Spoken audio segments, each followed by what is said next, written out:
Judge, this debate is not whether rich countries are already doing something to fight climate change. It is about whether what they're doing is enough and whether they have the moral duty to do more, given both the capacity and the responsibility for harm. When we say doing more, we mean a proportionate increase in the commitment, which includes the following. Number one, greater funding to mitigation and adaptation programs. Number two, stricter domestic regulation and reduce emissions. And number three, more ambitious global climate targets that match technological and financial advantage. Note that our burden in this debate is not to prove all rich countries are evil in the same way, but that the actions their actions should reflect on two main things. Number one, the extent of harm that they have caused to the planet, and number two, their capacity to meaningfully respond and repair that damage. Therefore, the moral metric of this debate is not abstract. It's based on the simple principle that those who cause more harms and a greater ability to fix it should shoulder more responsibility. If rich countries fail to take the lead, the fight against climate change fails for everyone. Poor nations can't compensate for the inaction of the wealthy because their resources, technology, and infrastructure are fundamentally limited. Therefore, even if the opposition side argues for a broad alternative of equal effort, they have to explain why that is fair when both the harm and capacity are equal. First and last assess them. Why rich countries should do more. The first analysis is on capacity, which is that they can afford it. But this is true because rich nations have the wealth, institution, and technology to make real change with minimal disruption to their citizens' welfare. They could transition industry, subsidize renewable energy, and fund internationally green projects without the same level of risk that poorer nations face. Their government have stable budgets, developed tax systems, and the ability to support workers as industries shift away from fossil fuels. The marginal cost of green investment is lower for rich countries because of the efficiency, advanced infrastructure, and access to innovation. Wealthy nations already have modern transportation systems, skilled engineers, and strong private sectors capable of adopting cleaner solutions quickly. And developing nations, however, often lack this foundation, which means environmental progress comes at a higher cost and slower pace. For instance, $1 billion spent by Norway or Japan on clean energy research barely affects their GDP, but that same amount could bankrupt the developing nations struggling with poverty, healthcare shortages, and debt. This shows that rich nations are not only more capable, but also more responsible for taking on a heavier share of the global climate fight, since their contribution can make a far greater impact for the less cause.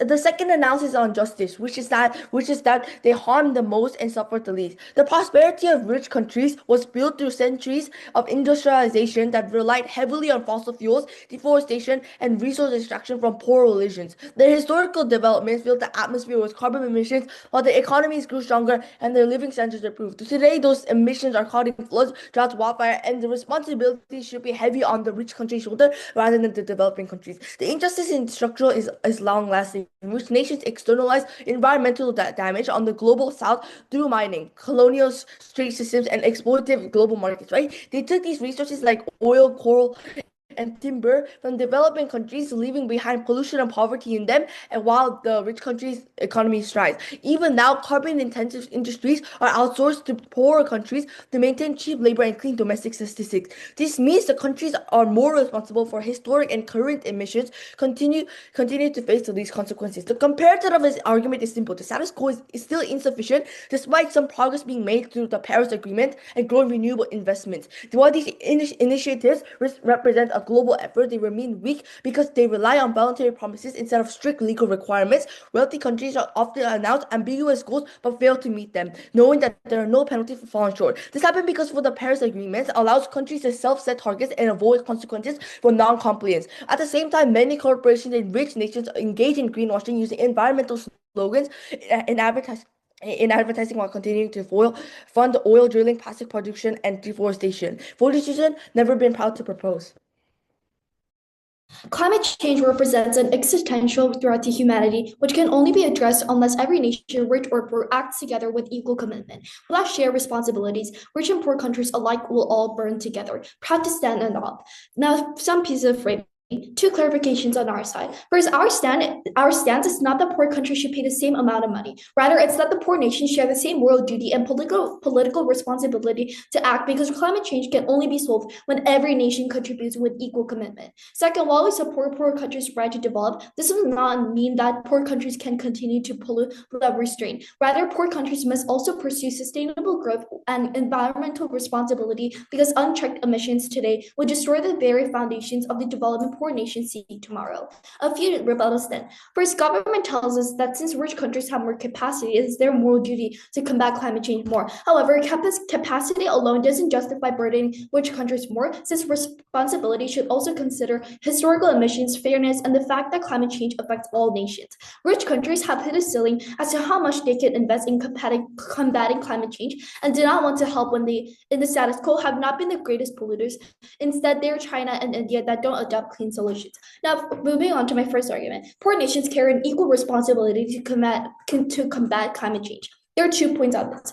First, climate change is an existential threat that affects all countries, and without collective, concerted action from all countries, including poor nations, the fight against climate change is meaningless. This means that climate change is a security threat that affects all countries alike, which is why, regardless of historical emissions, poor countries cannot morally accept themselves when their actions implicate the entire global community. Second, while rich nations have contributed more historically, developing countries have now reached levels of cumulative emissions that are close to those of developed nations. As these countries continue to industrialize, their carbon output is growing far faster than that of rich nations, many of which have already peaked or begun to decline. This means that even if historical responsibility once lay primarily with developed nations, the balance is rapidly shifting.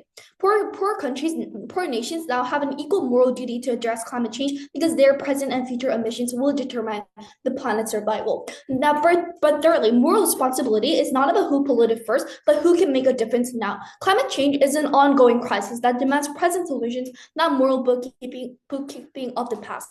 What matters is which nations today have the ability to prevent further harm and protect humanity's future. Equal responsibility recognizes that every country, regardless of history, has both the agency and the moral duty to act. What is important then is not about punishing past behavior, but in ensuring that all nations contribute to solving the problem before it's too late. The conclusion is this: poor nations cannot claim moral exemption when their actions shape the planet's future. They too share the duty to act, and without equal commitment, we cannot address climate change. Now, moving on to my second argument. If poor countries do not equally commit to address climate change, they're the ones who will bear the cost of climate change impact. Why is this true? First, developing nations are geographically concentrated in climate vulnerable regions, low-lying coastal areas, tropical zones, and drought-prone lands. They also lack the infrastructure, disaster response systems, and economic reserves that rich countries use to protect their citizens. As a result, even minor increases in temperature or sea level cause disproportionately severe damage to their economies and livelihoods. Now, second, what are the impacts if poor nations continue to pollute or delay climate action? First, their own populations will suffer the most. Floods in Bangladesh, droughts in East Africa, or heat waves in South Asia destroy homes, crops, and water supplies, pushing millions into poverty and displacement. Second, their own economies will stagnate. Climate-related disaster will divert limited budgets away from education, healthcare, and development into emergency recovery. Short-term industrial growth achieved through pollution will be outweighed by long-term economic collapse. Their political and social instability will rise. Resource shortage and migration caused by environmental stress lead to internal conflict and regional insecurity, which undermines national sovereignty and social cohesion. The end implication here is clear. If poor nations continue to pursue environmental and economic development unsustainably because they think this responsibility primarily fails under the rich country, it is the developing countries that will pay the highest price in lives, livelihoods, and stability. Equal commitment is not a burden on them. It is their only path to survival and sustainable development. Proud to stand on opposition. Before I begin my constructive, let's clarify the scope of this motion. This debate is not about policy implementation or the logistics. It's about value assessment. We're asking whether the statement rich countries should do more to fight climate change than poor countries is actually morally and pragmatically justified. So our burden on the government side is to prove that the countries ought to be true, not whether it's already happening perfectly in the real world. And yes, even for innocent rich countries such as those who aren't as evil and cause as much historical harm compared to countries like the US, they still have an obligation to contribute more. Why? Because they benefit the most from the stability of the global system and have the greatest means to sustain it. So even if they're not the ones directly blamed, the lack of contribution despite capacity is an active negligence on their part, and the metrics that our Prime Minister explained to you, that is why it still stands in this debate. I'm very proud to propose. The main rebuttal and comparative I want to make in my speech is to explain how even if you don't buy our moral argument and metrics, there is a clear rational self-interest for rich countries to do more. Two layers here. First of all, when they reduce emissions or invest in global resilience, they protect their own food systems, economies, and borders. Environmental collapse doesn't respect national boundaries because rising temperatures cause droughts, resource shortages, and migration causes crises that affect everyone. Second of all, if rich countries act now, they prevent much higher costs later in crisis management, refugee resettlement, and disaster response. So doing more today is an investment, not a sacrifice. Second, there's also this is also where the opposition framing collapses. If they concede to the point that progress already exists and there's that some rich countries are moving towards sustainability, they also concede to the point that doing more is both possible and beneficial. The only difference here is that then they're comfortable with slow and consistent progress, but they rely that approach relies on the benevolence and goodwill which are feeble. Right now, most of what we see from rich nations is greenwashing through cosmetic sustainability, campaigns that look progressive but hide continued extraction, outsourcing of emissions, and minimal enforcement. If we believe that this is enough, we are endorsing delay as a moral stance. Then they also talk about political duty. Even if we give them the same responsibilities because of their same fair political duty, I think it's almost impossible for these developing nations to actually contribute the same amount as rich countries. If they're giving the political duty because they want the same contributions, they need to first check if this was feasible. If it is obvious that they can't contribute the same unless opposition is supporting to a rich country to completely fall down, it's impossible for a developing nation to contribute the same amount as a developed nation.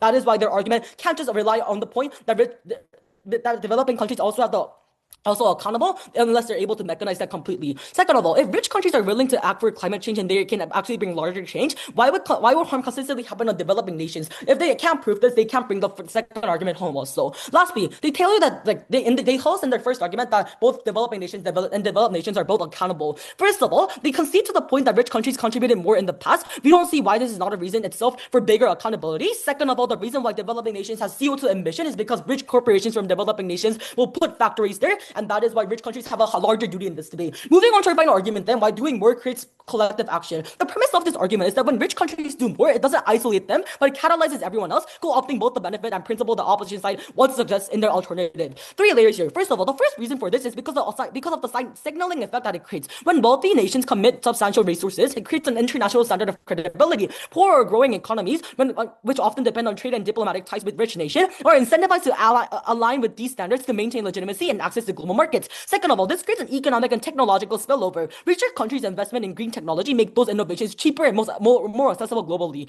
This lowers the barrier for developing nations to participate in climate mitigation, effectively raising the global baseline. And finally, this is due to political leverage, Judge. By doing more, rich nations regain more moral authority. They can demand stronger global commitment from others without hypocrisy. Currently, poor countries can dismiss climate change pressure by claiming that rich countries are not doing their part anyway or anyhow.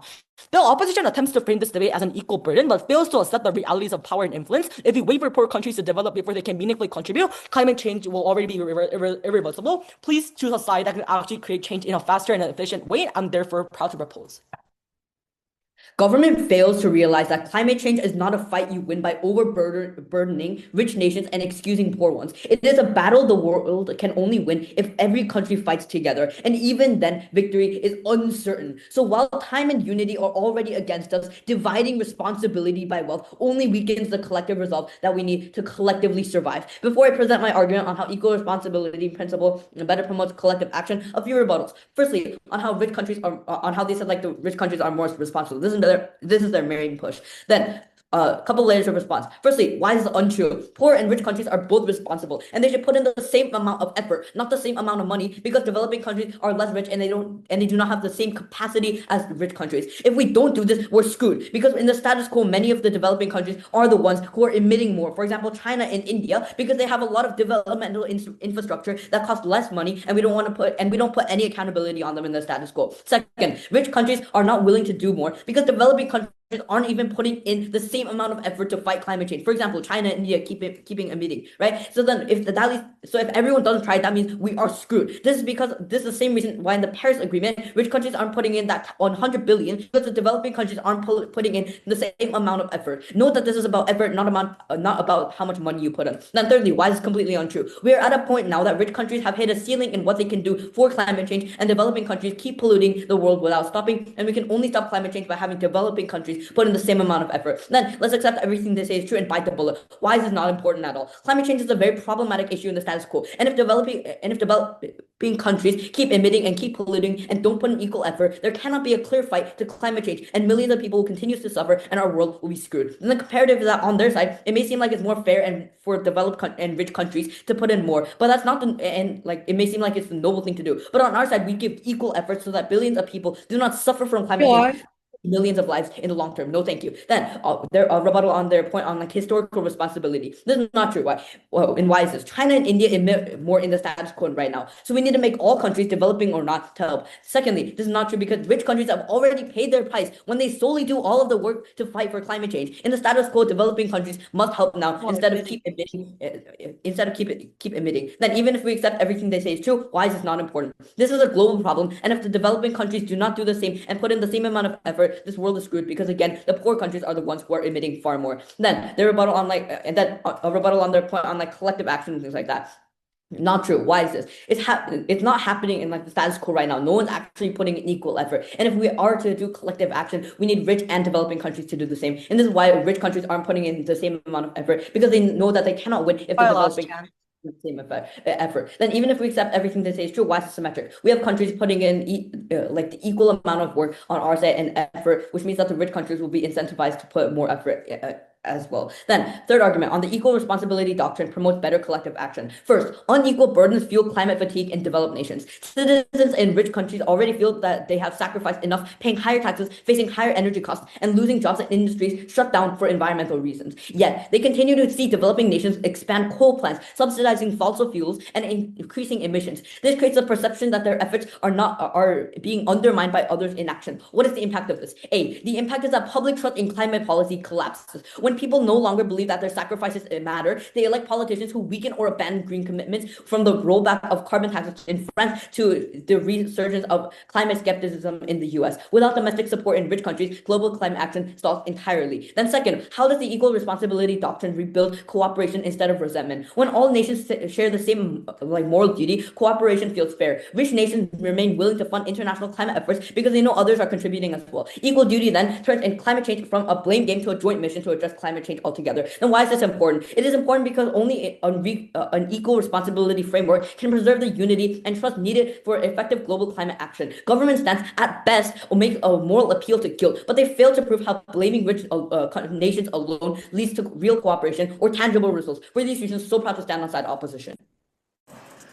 When people are dying because agriculture has not been working as if it has for the past million years, all relies on Donald Trump that he will suddenly show goodwill and solve climate change just because. Clarifications then Clash is very proud to propose. So far in this debate, both sides seem to agree that finding a solution to ensure that the worst impacts of climate change do not occur in the next decade or so is important in the livelihoods of everyone, especially the poor and marginalized. We have continuously proved to you that doing more is justified because it's proportionate and feasible. First, note that our side is not pushing for just a broad additional expenditure or coercive policy that will push rich nations into environmental policies. Obviously, if doing more work to be applied in the real world, this will undergo various kinds of discourse, mutual agreement, innovation that will require solutions that are dependent on the context and the rich issue related to it. But two, one of the main resistance of is that rich countries face their own domestic constraints and political limits. You should not buy this premise because it ignores precedents. The nations that overcome far greater political opposition, far less noble, such as wars, military cooperation, a bailouts, or cooperation. If they mobilize trillions overnight for self-interest, it is absurd to claim that they will lack the capacity to protect the planets that sustain them, when the arguments to support environmental sustainability can be pragmatic when convincing enough to their own citizens. First, class 10 on how doing more is a right and feasible metric. I want to provide the capacity and accountability must always define responsibility. Rich countries have more resources that they're structurally privileged in ways that make climate actions way more easier. This looks like their economies being more diversified, their citizens are more protected by safety nets, and their technology allows for cheaper transitions to green infrastructure. Developing nations face trade-offs between survival and sustainability. It's feasible for them to do more because of their functioning bureaucracies, stable currencies, and access to credit markets. Even a small percentage piece in their climate budget can fund large-scale decarbonization globally. They tell you that poor countries are equally accountable for climate change. But Judge, this is absurd. Firstly, leader of opposition concede to the point that historically rich countries have done more to increase climate change. I don't see why this is not itself big enough to have more accountability. But two, they tell you that poor countries have lots of CO2. It is a fact that big countries from China will go to developing nations and harm climate change in nations because of the weak government system. But three, even if you don't buy this, we would tell you that we don't care about accountability when we actively see 8 billion people in the world actively getting harmed. The gravity of this unequal accountability is unforgettable, but the magnitude of harm on their side is too big. We can't meet a million ears because of accountability. But second, matters for climate justice and the urgency of it. This clash is important because both sides seem to agree climate change is real and most of the times harms the most vulnerable minorities. We will tell you the opposite point on some accountability undermines its urgency. First, because of visibility, concede to Ops' very wishy-washy characterization of rich and poor nations having to have the same amount of quote-unquote harm. The amount of $1 million will have the amount of harm that $1 million will have in United States and the countries like Nigeria is obviously going to be different. Under the world, they need to have less budget. DLO then tells up to you that climate change is not about how much resources you have, it's about how much countries fight together. Firstly, motion never fiat. The poor countries are not going to do anything. They need to stop drawing these ponies, daisies, and unicorns where you can fight together and solve every single problem. But two, money wins over effort because money can make effort faster. Even though their effort is equal, developing nations are consistently falling behind because of their lack of resources. How can effort win over money that's being spent for rich nations? Second, on this point of goodwill, waiting for goodwill or slow moral awakening of rich nations to ignore the tipping points we're already crossing is like melting ice caps, mass displacement, and collapsing agriculture. At this pace, proportional voluntary contributions are simply too little, too late. The comparison here then is simple. Our world works better because Ops' vision depends on ideological belief in voluntary cooperation.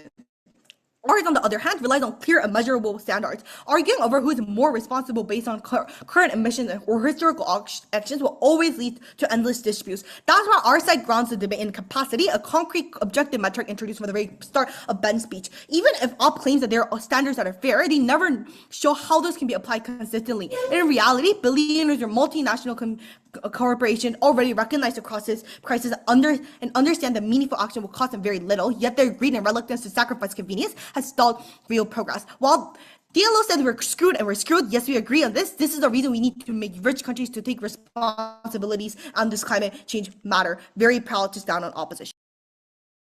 The main reason why opposition takes this debate home is simply because government puts morality above saving millions, maybe billions of lives. And that's the opportunity cost that they inevitably have to debate on. How to oppose. First clash. Does appropriate responsibility even matter? No, it doesn't. Government wants to take the clearly moral side where they say that rich nations have more responsibility because they simply have more capacity to help. This does seem good, but remember two things, Judge. A, the maximum effort every nation is necessary to dispel global warming. And B, in the status quo, developing nations such as India are one of the main polluters. Now, what do these mean? Since developing nations also produce a lot of pollution, such as India, they also have the responsibility to tackle climate change. And if they have less responsibility, they're very unlikely to put in much effort. However much their maximum effort can be, they should still try their best.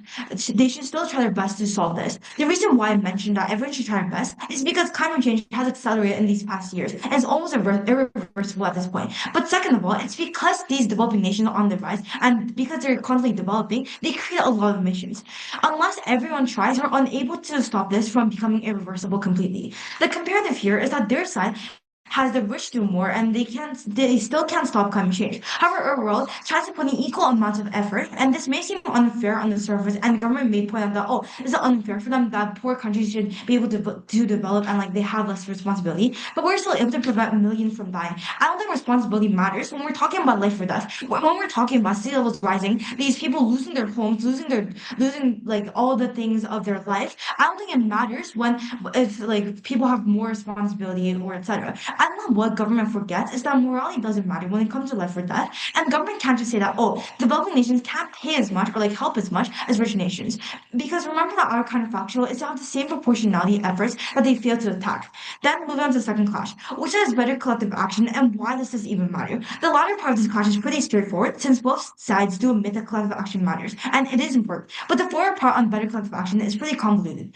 We explain that collective action only exists when all nations are aware that everyone else is working as hard, putting as much effort as themselves. When their side puts less responsibility on the poor nations like India, that are one of the biggest contributors to climate change, which nations feel unfair that, oh, I'm not making as much emissions, India is, but then when we're putting less responsibility on them, they play a blame game where rich nations have to burden everything. But remember that our counterfactual states that everyone should equally try their best and put in as much efforts. This means that rich nations will try their best and poor nations will also try their best as well, putting as much effort and do as much as they can. Then what does this mean? This means that we still win when we talk about magnitude because the rich nations will put in the money that government claims will happen and like government claims will be put into. But the developing nations will also try as well to lessen their emissions and replacing them with more sustainable ways, making it easier to solve the crisis plaguing our society. What do I mean by this? It's that on both sides. I think the rich nations will try their best and put it as like the same amount of money, but it's also that on our world, the comparative here is that the developing nations will put in their efforts to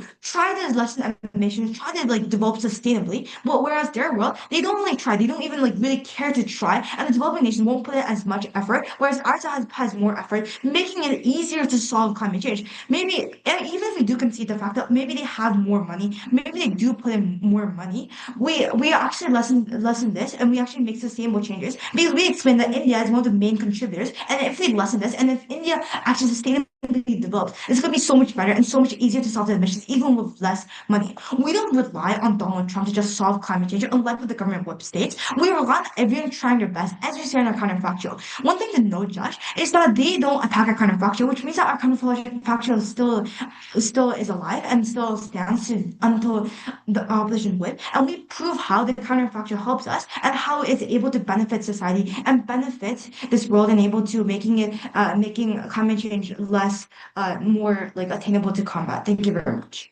The government claims that rich countries should do more to fight climate change because they have more capacity. But we in opposition argue that this is not only simplistic, but it is dangerous. Climate change is a global crisis that affects everyone, and responsibility cannot be assigned based solely on wealth. Poor countries, just like rich ones, have a duty to act, not only because they contribute to emissions today, but also because their own population will suffer the most if they fail to do so. The question is not who can do more, but who must act to protect the planet and themselves. We have already told you that it does not matter if the rich countries polluted more in the past because they are the only looking at the past, not the future. Instead, we need to stop the countries like China and India who are developing and emitting without care. Now, moving on to our first issue. The first issue was which side protects vulnerable populations from climate impact. The government may claim that if rich countries act more, poor countries will benefit. However, poor countries are disproportionately exposed to climate risk, and waiting for rich countries to do more is risky. Extreme weather events, rising sea levels, droughts, and food insecurity are already threatening millions of lives in poor nations. Poor countries often have limited infrastructure, weaker disaster response systems, and fewer financial resources to adapt. This means that they cannot rely entirely on rich nations to protect them. Delays in actions will directly translate into human suffering. They have to also take actions that can help our Earth before it's too late. That is why we take this first clash. Now, our second issue is which side better interests share responsibility for climate action. Government tells us that since the rich countries have more capacity, it is their moral duty to more combat climate change. However, we told you that climate change is a global crisis. This issue is only handled by the rich countries. It'll be too late to even address the climate change later when it is too late. We need every help we need to address this before we're all screwed. Although the poor countries may not even have enough capacity, we're not asking for the poor countries to pay the same amount of money, but rather they too have the equal moral duty to handle this situation. We also told you that the rich countries have not done enough because they know that when the poor countries don't do enough in the status quo, then don't stop polluting. If we have people sharing action and putting in the same amount of effort, it becomes better and the fight becomes more realistic because now the rich nations are incentivized to help. That is why we take this second clash. Climate change is a shared threat, and the side that better ensures responsibility and protects the most vulnerable, rich and poor alike must act together, not rely on wealth alone. Thank you. I don't know how to debate this round when they're refusing to listen to us and consistently push towards the burden that we consider morality over solving climate change. That is actually not the case. Actually, we're pushing towards the burden that rich countries should contribute more because they have the capabilities to actually solve climate change better than developing nations. If you're not choosing to engage, don't expect to win. I'm very proud to propose. I think the main goal of both sides is to show which side can actually solve climate change faster. One main push we hear from opposition is that effort is what actually matters, and therefore developing nations have the same responsibility / obligation. Sure, we think that if they're accountable enough to actually solve climate change, they should do their best to support climate change. But then Benjamin and Mata both did a clear job as to why they're not accountable enough to solve climate change. If GDPs are lacking, agriculture is lacking, every single thing is lacking in their country, and it's a really risky choice and a decision for us to force developing nations to put in the same effort into climate change. I think this is extremely harmful more because not only the country itself becomes poor due to the fact that even in the long term, where climate change is fixed, developing nations and private companies will take all of the benefits and income because they will actually have more contributions. I think they will get into more risky situations where other countries will threaten them because they have lack of resources upon them. That is why developing nations are becoming very, very risky when we follow opposition's case, and that is why our world is systematically better than opposition's world at the very end of the day. When we put down the burden of both sides that who solves climate change better, we actually do this better because we don't overly burden them and stress them out and put them in a very risky situation. That is what a bad government should do, and that is what opposition did in this debate. Second of all, they also talk about morality above billions and millions. I thought Mata and Ben gave you multiple layers as to why rich countries should actually do it better. Literally, Mata uses 30 seconds of her speech why effort can be simply beaten off by money and the amounts of resources they will use to solve climate change. I don't know why Whip chooses to ignore this point and continuously tells us, oh, opposite government is constitutions mentioned that we should consider morality over millions and billions. That's not the case. We already told you continuously as to why climate change is better solved under our model. If they can't re-engage to this, they can't win this point. Last but not least, the motion never fiats us to abandon poor countries from actually contributing. They shouldn't be at least burdened from the same point as rich countries because they're less accountable, and second of all, they have less moral points to actually engage and account for climate change. That is why if they are receiving the most harms and if they're going to be in the most vulnerable situations, it's best for us to not engage and not let them have the same responsibilities as rich countries. That is why I was never prouder to propose in this debate.